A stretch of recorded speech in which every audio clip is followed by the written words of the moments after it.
శ్రీ దుర్గాదేవి జ్యోతిష్యాలయం ఎక్కడి వారికైనా ఒక్క ఫోన్ ద్వారా వెంటనే పరిష్కారం చూపబడును. ప్రేమ, పెళ్లి, సంతానం, చదువు, ఉద్యోగం, ధనం, వ్యాపారం, కుటుంబ సమస్యలు, భార్యాభర్తల గొడవలు, ధనం నిలకడలేకపోవడం, ఆస్తి తగాదాలు, అప్పుల బాధలు, స్త్రీ పురుష వశీకరణం చేయబడును. గృహం, స్థలం, వాస్తు చెప్పబడును. ఎటువంటి సమస్యలకైనా 100% పరిష్కారం చూపబడును.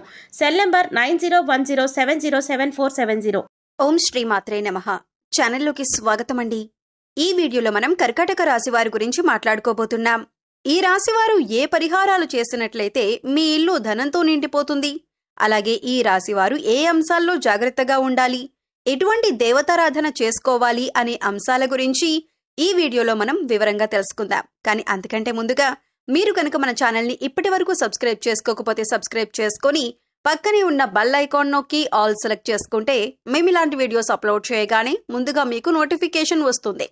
అలాగే వీడియోని ఎక్కడా కూడా స్కిప్ చేయకుండా చివరి వరకు చూస్తేనే మేమేం చెబుతున్నామో మీకు పూర్తిగా అర్థమవుతుంది. ఇక వివరాల్లోకి వెళితే ముందుగా ఈ రాశివారి మనస్తత్వం చూసుకున్నట్లయితే ఈ రాశివారు ఖచ్చితమైన నిర్ణయాలు తీసుకుంటారు. ఊగిసలాడే ధోరణి వీరిలో అస్సలు కనిపించదు. అలాగే ఈ రాశివారు ఎవరైతే ఉన్నారో వీరి మనసులో ఉన్నది బయట పెట్టరు. ఇతరుల విషయాలు గోప్యంగా ఉంచుతారు. ఇతరులు చెప్పే విషయాల్లో నిజాలు తేలికగా గ్రహిస్తారు. సిద్ధాంతాలు రోజుకొకసారి మార్చుకునే మనసు వీరికి ఉండదు. జీవితంలో మంచి స్థితికి రావటానికి చాలా కష్టపడతారు. వీరికి మంచితనం, పట్టుదల అధికంగా ఉంటుంది. కానీ వీరికి చాలా అంటే చాలా కోపం ఎక్కువ అని చెప్పుకోవచ్చు. దీనివల్ల అనేక మంది శత్రువులుగా మారుతారు. కానీ వీరికి కోపం వచ్చినప్పుడు ఎక్కువసేపు ఉండదు. ఈ రాశివారు మంచి ఆకర్షణమైనటువంటి రూపాన్ని కలిగి ఉంటారు. చూడటానికి అందంగా ఉండటమే కాదు, ఇతరులను చూడగానే వారి కష్టాలను ఈ రాశివారితో పంచుకుంటారు.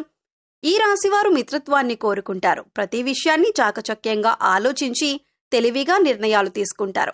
ఇప్పటిదాకా మీరు గమనించే ఉంటారు, చాలాసార్లు చాలా విధాలుగా మీరు ఏదో ఒక పనిలో నష్టపోతూనే ఉన్నారు. కానీ ఈ చివరి దశకు వచ్చేటప్పటికీ మీరు ఏదో ఒక మార్గం ఎంచుకొని మరింత నష్టపోకుండా మిమ్మల్ని మీరు కాపాడుకుంటూ వచ్చారు. అది ఎందువల్లంటే ఈ దేవత అనుగ్రహం ఉండటం వలన మీకు ఈ విధంగా జరుగుతుంది. అయితే ఈ దేవత మిమ్మల్ని ఒకటి అడుగుతుంది. అలాగే మీరు కాని ఆ పని చేస్తే దేవత మిమ్మల్ని ఎన్నో రకాలుగా ఎన్నో విధాలుగా సహాయపడుతుంది, అలా కాపాడుతుంది. మరి ఇప్పుడు ఏం చేయాలి మీరు? ఇలా ప్రతి ఒక్కటి కూడా చాలా క్లియర్ గా ఇప్పుడు మన వీడియోలో తెలుసుకుందాం. వీడియోని ఎక్కడా కూడా స్కిప్ చేయకుండా చివరి వరకు చూడండి. అప్పుడే మేము ఏం చెబుతున్నామో మీకు పూర్తిగా అర్థమవుతుంది. ప్రతిరోజు రాత్రిపూట మీరు పడుకున్న తర్వాత ఈ దేవత వస్తుంది. మీ చుట్టుపక్కలన్నీ పరిశీలిస్తూ తాను ఎంతో చక్కగా మిమ్మల్ని దీవిస్తుంది. అయితే మీకు చాలా రోజుల నుండి ఈ విషయం తెలియక మీరు ఏం జరుగుతోందని చెప్పేసి అనుకుంటున్నారు. ఇక దీంతో పాటు ఇద్దరు మనుషులు ఎవరైతే ఉన్నారో వాళ్ళు మీ జీవితంలో ప్రతి ఒక్క పని చెడిపోవాలని కోరుకుంటున్నారు. మీ జీవితంలో ఎంతో కొంత నష్టానికి కారణమయ్యే వాళ్ళు వీరిద్దరే. వాళ్ల పేర్లు ఏ అక్షరంతో స్టార్ట్ అవుతుందో అది కూడా ఈ వీడియోలో మనం వివరంగా తెలుసుకుందాం. మీరు ఈ ఇద్దరు మనుషులతో ఎంత జాగ్రత్తగా ఉంటే అంత మంచిదే. మీ లైఫ్ ని కంప్లీట్ గా పాడు చేసేది మాత్రం వీరిద్దరే. అయితే వీళ్ళకి అంత చనువు రావటానికి కారణం కూడా మీరే. ఎందుకంటే మీరు ప్రతి ఒక్కరిని నమ్మేస్తుంటారు. ఎంత నమ్ముతారంటే మీ లైఫ్ లో జరిగే ప్రతి ఒక్క విషయాన్ని మీరు ఎంతో క్లియర్ గా వీరికి ప్రతి ఒక్కటి చెబుతూ ఉంటారు. వీళ్లతో మీరు ఇంతకు ముందు కూడా చాలా విధాలుగా నష్టపోయి ఉన్నారు. వీళ్ళు మాయ మాటలు చెప్పగానే మళ్లీ వాళ్ళని మీరు నమ్మటం మొదలు పెట్టేస్తారు. దాని మూలాన మళ్లీ మోసం చేయటానికి అవకాశం కలుగుతుంది. మీరు ఇప్పటిదాకా ఎంతో కష్టపడి ఉంటారు. మీరెంతో శ్రమదానం చేస్తారు. కానీ ప్రతి ఒక్క పని ఏదైతే ఉందో అది నష్టానికి దారితీస్తుంది. దానికి కారణం కూడా వీరిద్దరే. అయితే వీరెవరో కాదు, బయట వాళ్ళు అంతకన్నా కాదు. ఎందుకంటే బయట వాళ్లకు మన గురించి అంతగా తెలియదు. మీకు ఎక్కువగా తెలిసిన వాళ్ళు ఇటువంటి పనులు చేస్తూ ఉంటారు. మనం ఏదైనా కొత్త వస్తువు కొన్నా, మనం కాస్త అభివృద్ధిలోకి వస్తున్నా చాలు వీళ్ళు కళ్లల్లో నిప్పులు పోసుకుంటారు. మీరు బాధలో ఉంటే వాళ్ళు సజెషన్ ఇవ్వాలని చెప్పేసి ఎదురు చూస్తూ ఉంటారు.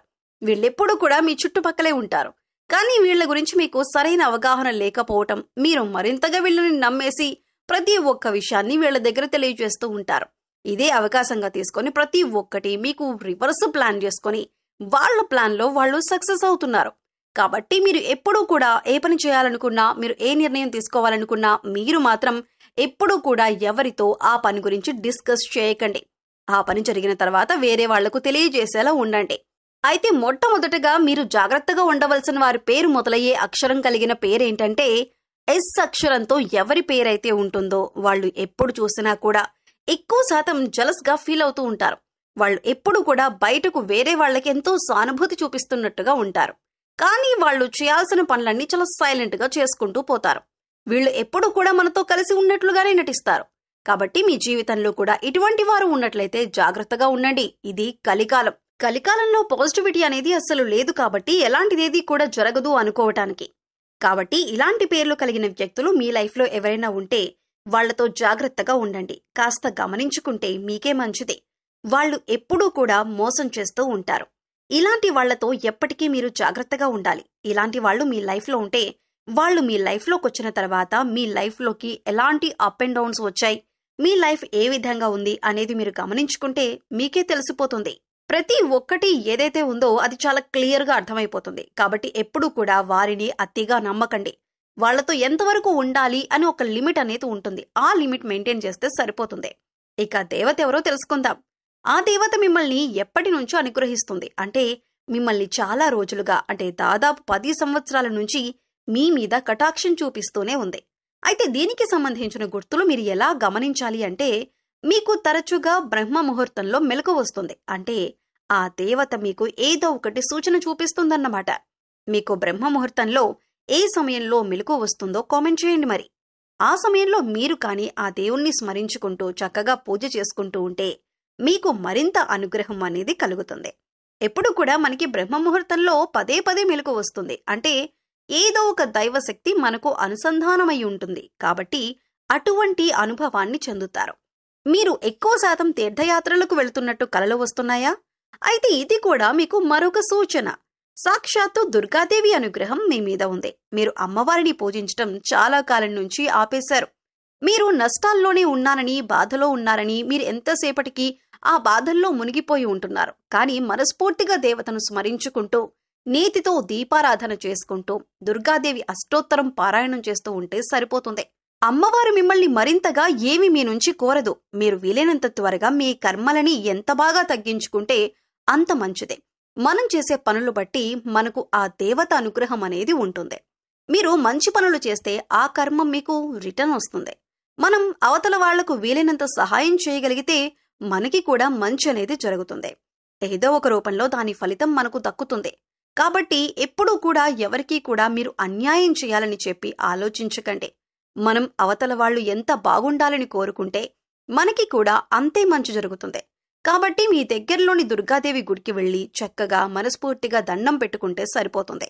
అలాగే మీ ఇంట్లో ధనాకర్షణ బాగా పెరగాలంటే మీ ఇంట్లో 4 చోట్ల పాటించవలసిన ముఖ్యమైన విధానాలేంటో ఈ వీడియోలో మనం తెలుసుకుందాం. వీడియోని స్కిప్ చేయకుండా చివరి వరకు చూడండి. అప్పుడే మేమేం చెబుతున్నామో మీకు పూర్తిగా అర్థమవుతుంది. ఈ రాశి వారి ఇంట్లోకి ధనాకర్షణ పెరగాలంటే, విపరీతంగా ధనాదాయం పెరగాలంటే మీ ఇంట్లో 4 చోట్ల ప్రత్యేకమైన సూచనలను పాటించాలి. మొట్టమొదటిగా గుమ్మం, రెండవది వంటగది, మూడవది బీరువా, 4వది పూజామందిరం. ఈ 4 చోట్ల 4 ప్రత్యేకమైన 2 సూచనలను పాటించినట్లయితే మీ ఇంట్లోకి ధనాకర్షణ అనేది పెరుగుతుంది. అయితే ధనాకర్షణ బాగా పెరగాలి అంటే ముందుగా ఏం చేయాలో తెలుసుకుందాం. ఏదైనా శుక్రవారం రోజున ఒక 100 గ్రాముల నవధాన్యాలను తీసుకొని, ఒక పసుపు రంగు క్లాత్ తీసుకొని అందులో నవధాన్యాలను మూటగట్టి ఆ మూటను గుమ్మం లోపలి వైపు వేలాడదీస్తే ఆ మూట ప్రభావం వల్ల వాళ్ళ ఇంట్లోకి దుష్టశక్తులు రావు. అలాగే ధనాకర్షణ పెరుగుతుంది. ఆ తర్వాత రెండవది వంటగది. వంటగదిలో ఏం చేయాలంటే శుక్రవారం రోజు ఉదయం 6 గంటల నుంచి 7 గంటల మధ్య ప్రాంతంలో, మధ్యాహ్నం 1 నుంచి 2 గంటల మధ్య ప్రాంతంలో, రాత్రి 8 నుంచి 9 గంటల మధ్య ప్రాంతంలో, ఈ 3 సమయాల్ని శుక్రహోర అని పేరుతో పిలుస్తారు. ఈ సమయంలో మీ వంటగదిలో ఒక పళ్ళెం ఉంచి ఆ పళ్ళెంలో కళ్ళుప్పు వేసి దాని మీద ఒక పసుపు కొమ్మ ఉంచాలి. ఇలా చేస్తే ఇంట్లోకి ధనాకర్షణ విపరీతంగా పెరుగుతుంది. ఇక మూడవది బీరువాలోకి ధనాకర్షణ బాగా పెరగాలంటే మీరేం చేయాలంటే ఒక తెలుపు రంగు వస్త్రం లేదా పసుపు రంగు వస్త్రం తీసుకొని అందులో కొద్దిగా పచ్చకర్పూరం, కొన్ని యాలకులు వేసి మూటగట్టి బీరువాలో ఉంచాలి. ఇలా చేస్తే ఇంట్లోకి ధనాకర్షణ పెరుగుతుంది. పూజ గదిలో మీరు పూజ పూర్తి చేసుకున్న తర్వాత పచ్చి ఆవు పాలు నైవేద్యం పెట్టండి. లక్ష్మీదేవికి పూజ చేసి ఖచ్చితంగా పచ్చిపాలు నైవేద్యంగా పెట్టాల్సిందే. ఇలా చేస్తే ఇంట్లోకి ధనాకర్షణ విపరీతంగా పెరుగుతుంది. ఏ ఇంట్లో అయితే గుమ్మం దగ్గర, వంటగదిలో, పూజ గదిలో, అలాగే బీరువాలో ఈ 4 విధి విధానాలు పాటిస్తారో ఆ ఇంట్లోకి ధనాకర్షణ విపరీతంగా పెరుగుతుంది. అనేక మార్గాలలో ఆదాయాన్ని మీరు ఖచ్చితంగా పెంచుకుంటారు. ఇంటి ముందు పెట్టినటువంటి నవధాన్యాలు మాత్రం 3 నెలలకు ఒకసారి మార్చుకుంటూ ఉండాలి. నవధాన్యాలు ఎవరు తొక్కని చోట పారేయాలి. ఈ పరిహారం పాటించి చూడండి, మీరు ఆర్థిక కష్టాల నుంచి బయటపడతారు. సో చూశారు కదండి, మీకు ఈ వీడియో నచ్చినట్లయితే తప్పకుండా లైక్ చేసి మన ఛానల్ని సబ్స్క్రైబ్ చేసుకోండి. అలాగే మీ ఫ్రెండ్స్ అండ్ ఫ్యామిలీ మెంబర్స్లో కర్కాటక రాశి వారు ఎవరైనా ఉంటే వారితో ఈ వీడియోని షేర్ చేసుకోండి. మరో చక్కటి వీడియోతో మళ్ళీ కలుద్దామండి. ఓం శ్రీ మాత్రే నమః.